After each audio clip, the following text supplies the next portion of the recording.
Hello everyone and welcome to my presentation on health and working conditions of porters in Nepal. My name is Wendy Hillman and I'm from Central Queensland University.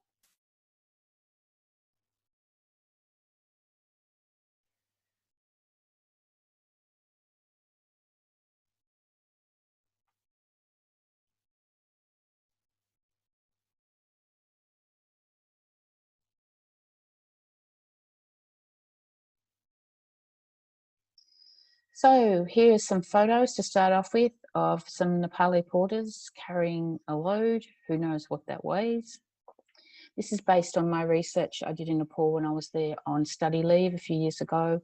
And also I decided to do this research because I had seen evidence of porters carrying loads that were far too heavy for them in really adverse conditions when I was on the Everest Base Camp trek.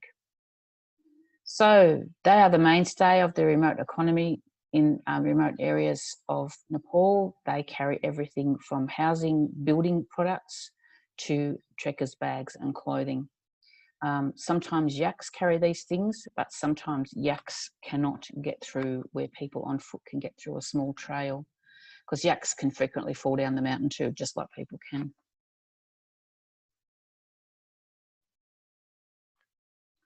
So we've had the introduction. Here's another photo of porter carrying wood. Next will be the objective, followed by the literature review, the methodology, the findings and discussions with the results, which are health and working conditions of Nepali porters, followed by conclusion and implications and references. So the research was conducted to determine the situations under which porters function in Nepal. The health of porters has endured neglect both in cited texts and in everyday conditions in the mountains. Many Nepali porters have been regarded with little importance by operators, proprietors and travellers within the tourism industry, and there's been little data collection concerning the health and working conditions of these workers in the tourism industry in Nepal. So this study investigates the health and working conditions of individuals involved in an important growth industry in Nepal. So Lama 2006, in his work in Sagarmatha National Park, which is actually the Nepalese word for Mount Everest, suggests that the real benefit porters gain from tourism is still in doubt. His findings draw attention to major problems faced by porters, which include not being able to find secure places to sleep and appropriate places to sleep while they're trekking, not being able to get available treatment if they get injured or have an accident, low wage rates, unsatisfactory clothing and gear. I've seen porters wearing flip-flops when they're carrying loads in the mountains, and also seen porters with no jackets. There's no accident insurance available. There are for tourists, of course, and many people in their trekking groups or teams treat them as basically outcasts because they're the ones carrying the load. You know, everyone else is above them.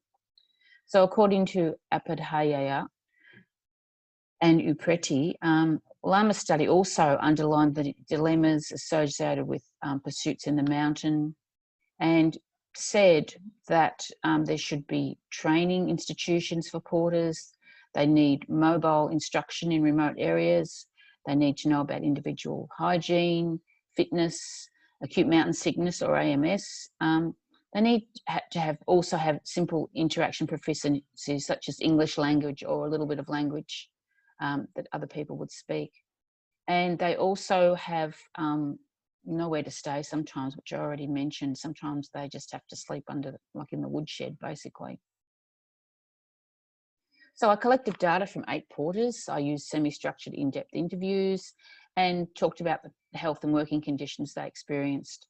They all did a 40 to 60 minute interview. The interviews are recorded. They were also undertaken in both Nepali and English.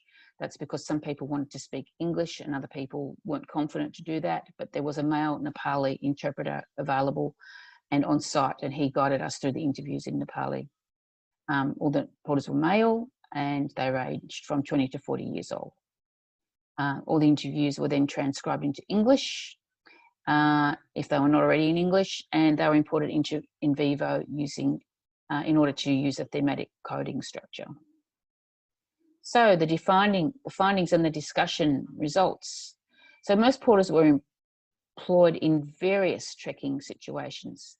Many of them were attracted to the work because of higher rates of pay than other seasonal occupations. And many reported that their health was good and that they did not suffer from various injuries. But some others described various injuries, including frozen feet, sore shoulders, and especially acute mountain sickness. With regards to their working conditions, many of them appeared happy carrying loads for others because they liked to get paid for that. But some reported carrying much more than the 30 kilogram limit prescribed for them.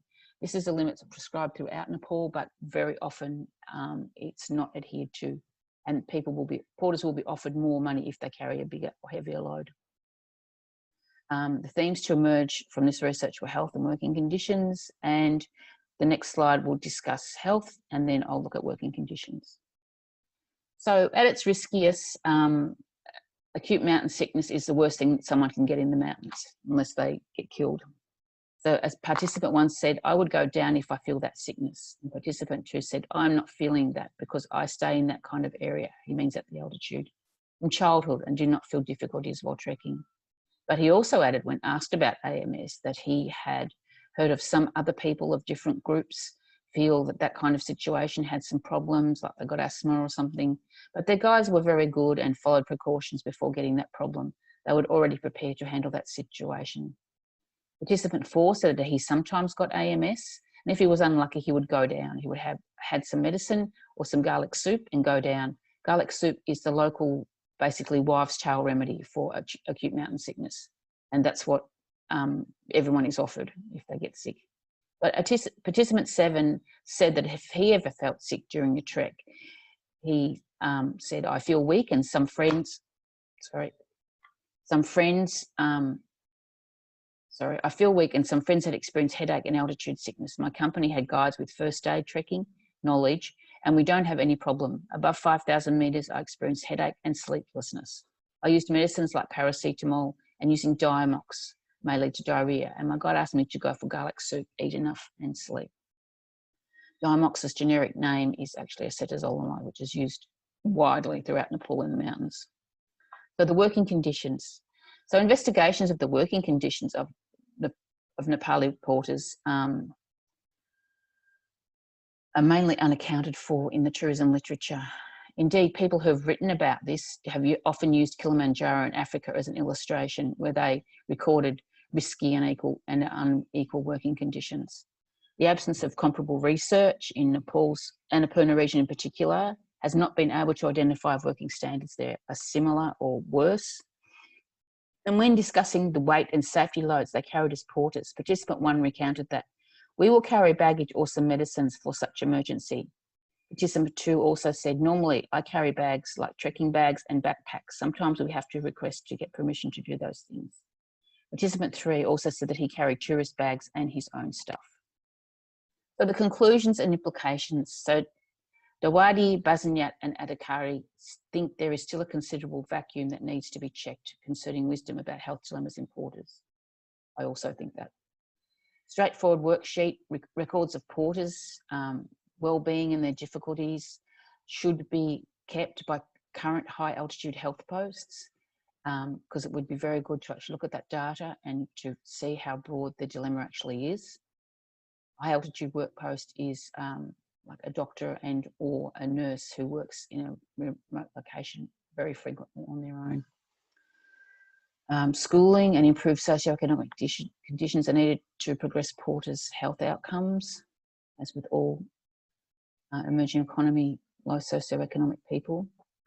Trekking organisations and companies need to appreciate and observe dependable portering practices. And porters are the foundations of any trek and are worthy of being protected by their manager and employing organisation. Here are the references I used in this paper, and here to finish is a photograph of some porters carrying rather large loads, especially the first one, the guy in the blue pants with the red stripe, up in the mountains. This is below the snow line, of course. Okay, so that's open for discussion now.